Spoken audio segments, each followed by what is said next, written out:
Hey there, bestie. I'm Loriemi, your What to Read Next podcast host. Join me as we dive into exciting new reads that'll have you reaching for your TBR pile in no time. From group and mysteries to spicy romances, we'll explore it all and help you find your next favorite book. So grab a cup of tea, cozy it up, and let's discover some amazing reads together.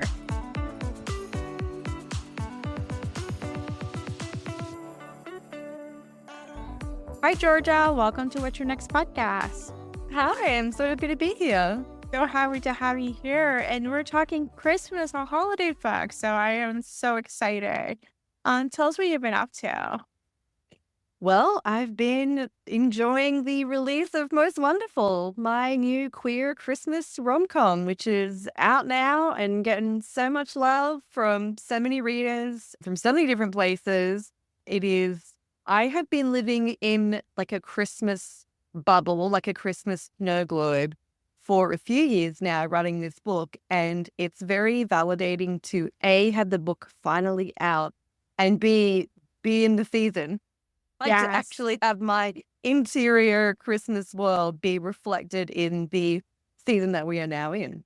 Yes, we'll talk about the book in a few, but I love the fact that you write ensemble rom-coms, which is not normally, we typically see just one couple, we see the journey they're going, but in your books, you either have families or friends or just group characters that have loosely connected to each other. And it feels like Love Actually. And so I feel like this is kind of like a Love Actually, this ensemble cast. In this case, it's a family. What's the process of writing? Because it's like, how do you keep all the different storylines together and then make sense to the story to keep the story moving forward without like losing like one person taking over the story or the other one's like more louder and the other one's like more quieter? And may not. You do a really good job to keep you engaged on all the storylines. Thank you. That's lovely to say. And yes, the ensemble romance is not a super common genre. To your point, we mostly see romances with one couple, but it's a fun way to bring together a cast of characters with multiple love stories, like a Love Actually, and to bring those to life. I think when I'm putting together an ensemble romance, I'm thinking about, and you really are kind of braiding the stories together so that they do sort of feel even. Whenever you are doing an ensemble, every point of view character has to have an arc. They can't be a supporting character who is essentially there as a foil to another character or to sort of help them on their journey with sort of little story of their own. All point of view characters have to have a full and complete change from the beginning of the end to the story. So I am making sure that I'm aware of what those journeys are going to be, what the changes they're going to go through, what their struggles are going to be. It's always interesting when you are putting a story together and you're becoming aware of your characters, knowing where their comfort zone is, knowing where their comfort zone is not, putting them in that place so we can see what happens when they are out of that comfort zone, and looking for that balance as you're putting things through. So if there is a scene that's really super sexy, I'm not going to follow that up with another super sexy scene. If there's a kind of a quiet, introspective, little humor kind of chapter, I'm probably going to want to see a little more action or a little more entertainment, some more jokes on the page, a little more of an active chapter following that. It does feel very intuitive when I'm putting it together, like I'm sort of really feeling out what is the mood, where does the book want to go, how am I going to make sure that we're keeping certain things alive. I kind of sometimes think of it as like a juggler, like I've got all these balls in the air and it's like, oh, we haven't kind of heard from, in this book in particular, we have the point of view characters are three half siblings who share the same famous mother and have different fathers. And they all come home for Christmas over the month of December, essentially. They all kind of come home early for Christmas because they're at these crucial professional and personal crossroads. And so I want to make sure as I'm putting it together, have we not heard from Raffi in a while? The youngest brother, are we missing out on Bertie's storyline, who is the amusing hot mess of a middle child? had Liz's storyline not been mentioned in a while, the responsible eldest? Have we lost our famous mother, Babs Belvedere, the linchpin of the family? And so just making sure that as a reader, you're never thinking, who's that? Wait, what's going on? I thought that he left. Like, so that at all stage, you feel like you're comfortable in the story and you know what's going on and the tone feels right. But yeah, it's a balancing act. It's a balancing act. And so Most Wonderful is set in the Catskills and spending in the month of December. But these three characters have big lives outside of their mother, or trying to make a name for themselves outside of their mother's shadow.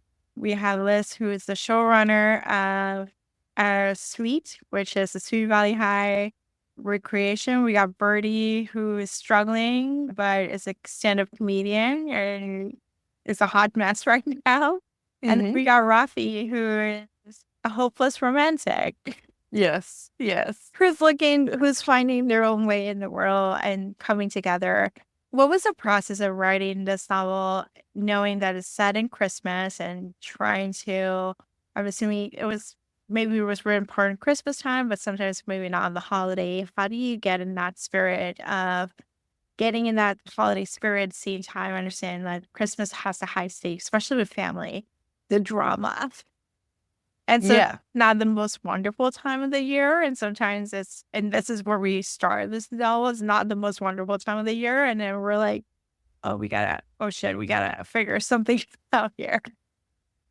Yeah, it's a funny time of the year because it is, on one hand, the most wonderful time of the year. There's so much joy and pleasure around Christmas. It's cozy. During this book, it's a snowy Christmas. They're in this like fantastic big house. But it is a time of the year where, you know, if you're looking for love and you don't have love, it can be a lonely time of the year. When we're sort of out of our usual day to day, it's a time to reflect and to ask some big questions, which all the characters are doing in the book. And so the process of writing it was having to live in Christmas all the time, which I enjoy. When I'm writing a book, it feels like I'm in a movie in my head with my characters, a very collaborative experience with them. But you are definitely living in a very specific world. I think particularly with romance, what readers like is a pleasurable world to enter and a pleasurable setting and place and strong sense of place. And so with this book, I was writing my snowy Catskills Christmas story in the height of summer, in a rainy spring, in the fall. I started it in 2021 and we went into production at the end of 2023. So I was writing it over 2 Christmases, but all of that time in between, of course. But it's a really fun season. It's very different to me because I grew up in Australia. I'm Australian. I live in New York now. I've been in New York for 15 years. But in Australia, Christmas is in high summer because we're in the Southern Hemisphere. So I grew up with Christmases that were hot and sunny. And in Australia, Christmas Day lunch is often cold food, like a big seafood platter is really common. You would have like a crisp white wine with lunch. You would have salads, not the like American tradition of a big hot meal kind of thing and hot drinks. You often would go for a swim at the beach at the end of the day. Like that's all very common. That's how I grew up. So when I moved to America, of course, we're aware of what an American Christmas is like. We all grew up watching Home Alone and Christmas movies, Love Actually. But to actually experience it was really another thing altogether. And when I met my wife and started spending Christmas with my in-laws, they go all out for Christmas. Like they had the big tree, the presents, the house is decorated, they have lights up. And it was really fun because my family is much more low-key. Like there's a few Christmas decorations, but Australia in general is just a little more low-key with stuff like that. Yeah. And so it was really fun to have that experience and to sort of be in that world. But all of the Christmas stories that I was watching and reading, a lot of them weren't really my story. A story where the girl gets the girl, the boy gets the boy, queer stories, queer love stories. And so I wanted to contribute a story that was both cozy and funny and all the things that we want out of a Christmas story, but that also reflects my reality. And it's a little more edgy and it's a little more sexy and just feels kind of modern and of the moment. So I was definitely not wanting to put something out that felt really cheesy or squeaky clean. But this book is not that. And I feel like I did achieve that goal. You did achieve that goal. So I got a couple of questions that are related but loosely related. So in this book, you mentioned Sweet Valley High. For me, I grew up in Puerto Rico, also sunny Christmas time. Good. But Sweet Valley High, I grew up reading those books in the 90s, and like those were my escape. Like they were pretty much what I thought America looked like, what college and high school looked like, because it was very different. What was your experience reading these books? Because you obviously have some knowledge, because you do mention some of the characters and the relationship with the characters. So I assumed you have read these books.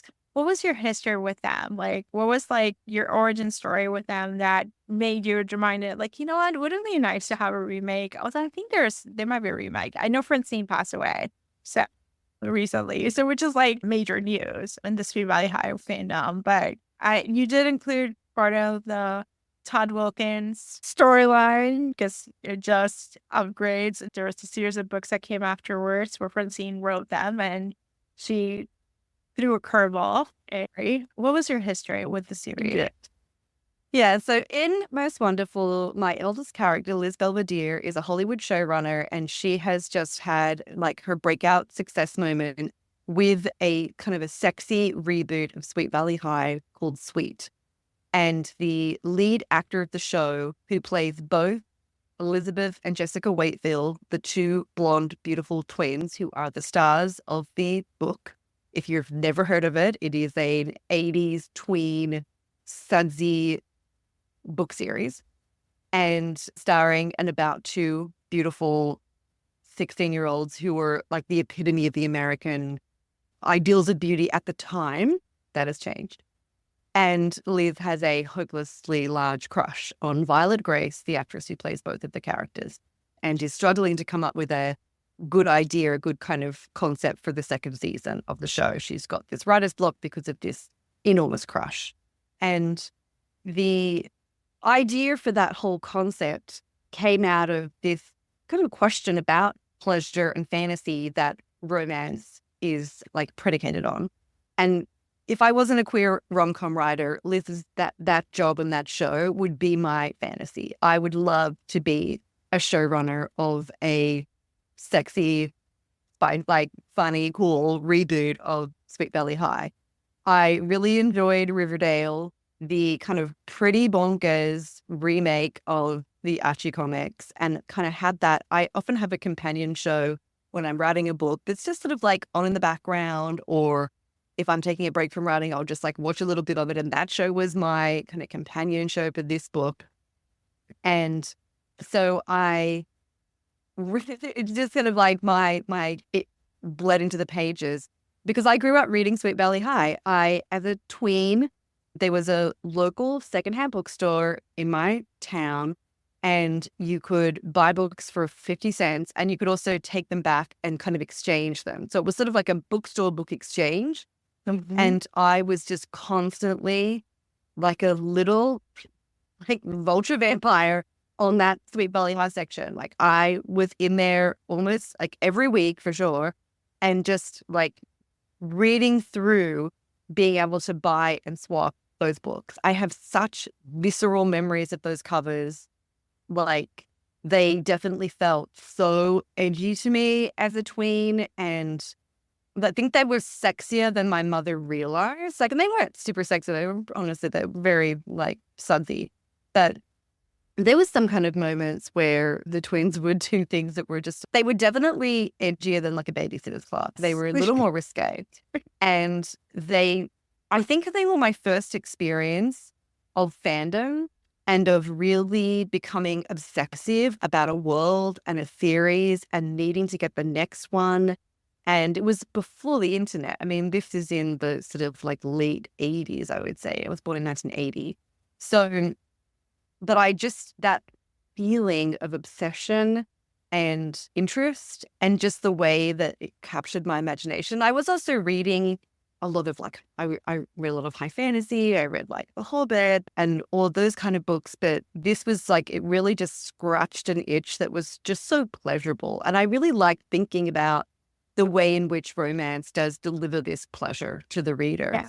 And you can still have lots of big ideas and characters who have had really complex histories and have been processing trauma, and it can be beautiful on the line level. It can be structurally complex.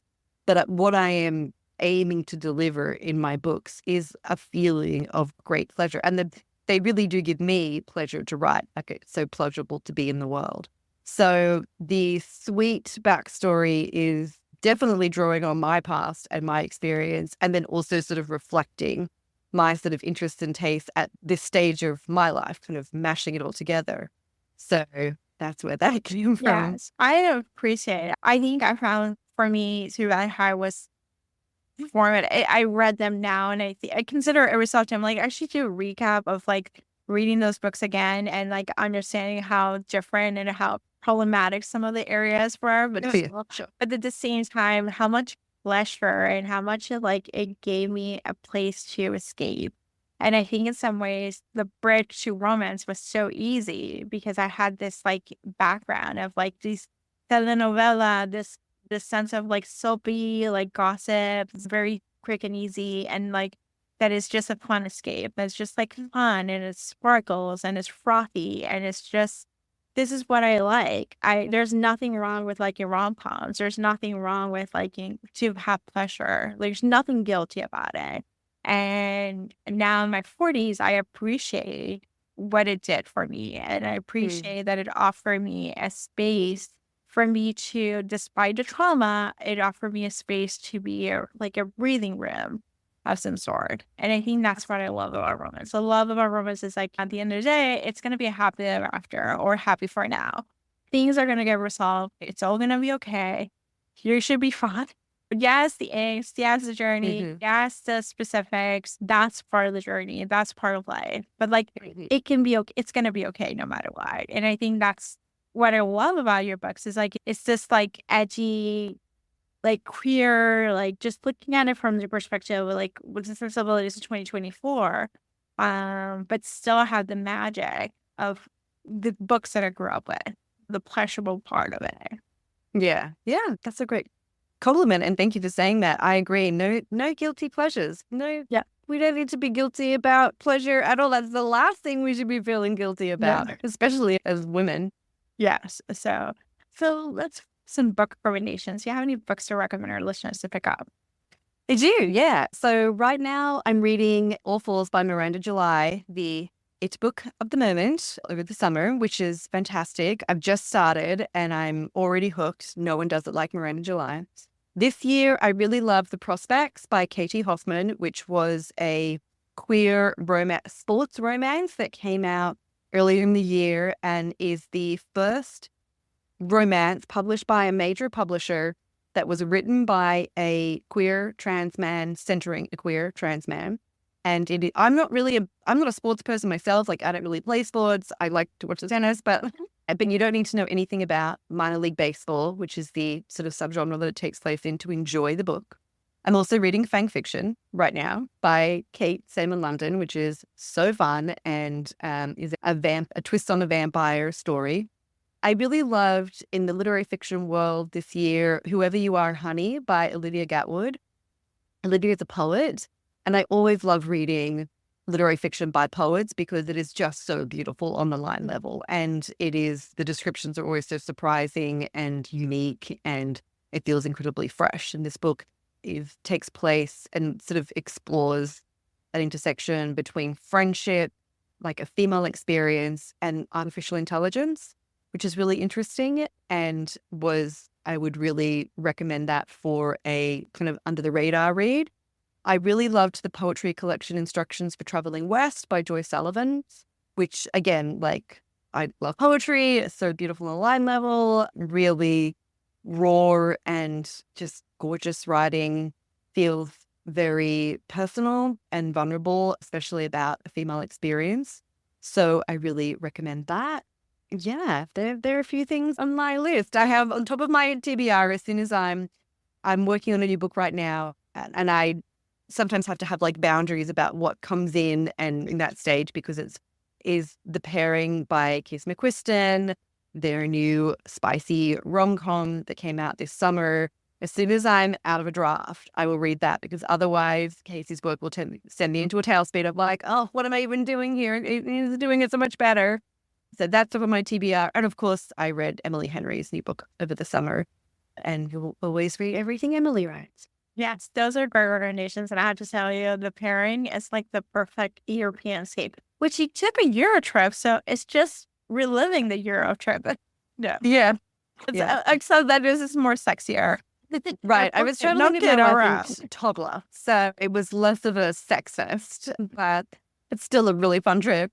Yes. So, and I have to say, fan fiction, I just finished it like 10 minutes ago, and it's such a romp, and it's just fun. And vampires are meant to be back. And this is a take on a vampire who does not fall in love with a teenager. Right. Yeah. Which is, I'm all for it. yeah, all Kate is different. such a wonderful writer and such a bubbly, wonderful human. So Yeah. excited to continue my journey into her world. Awesome. So talk to us about your Substack and your writing classes. So just do a plug in for those. Yeah, sure. I put out a monthly author newsletter called Heartbeat, which covers my personal life and writing tips and book news, a little secret peek into a writer's life. It comes out at the end of every month and is called Heartbeat on Substack. And yes, I teach writing. I have two groups, a storyteller group and a writers group. The writers group is for writers who are working on romance novels and or women's fiction with romantic elements, who are working towards getting a book deal.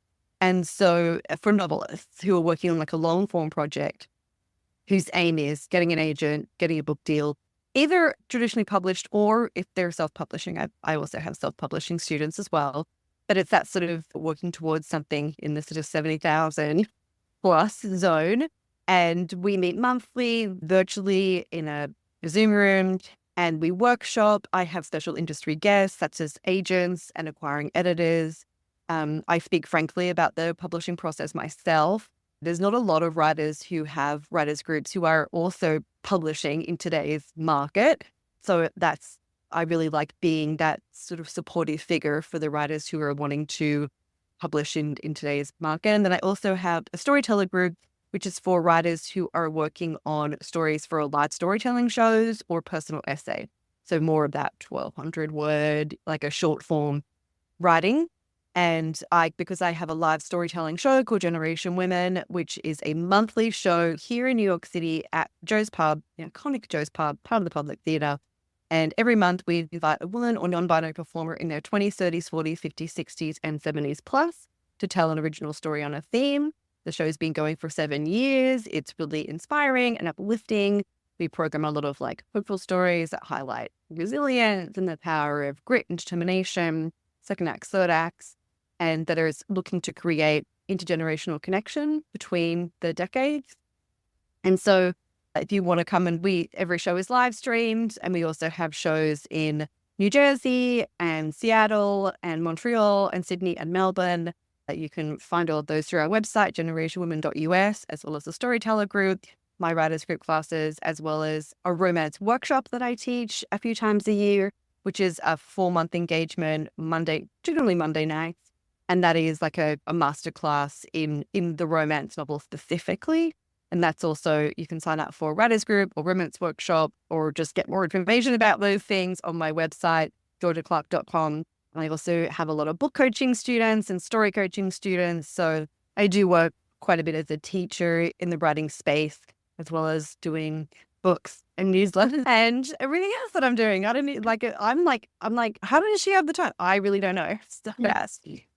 Oh my gosh. Georgia, tell us where you can find you online. Tell us about your website, your socials, and all the fun places where we can stalk you. Yeah, you can stalk me on Instagram. I'm at Georgia Lou Clark, Lou Clark, and as well as my website, georgiaclark.com, generationwomen.us. Generation Women's also on Insta, and my newsletter on Heartbeat on Substack. Thank you, Georgia, for being on the show. Thanks for having me. Thanks for joining me on this episode of the Watch Read Next podcast. If you enjoy our bookish conversations and want more recommendations, don't forget to subscribe so you never miss an episode. Also, head on over to the Watch Read Next blog for a list of books mentioned in today's show. Happy reading!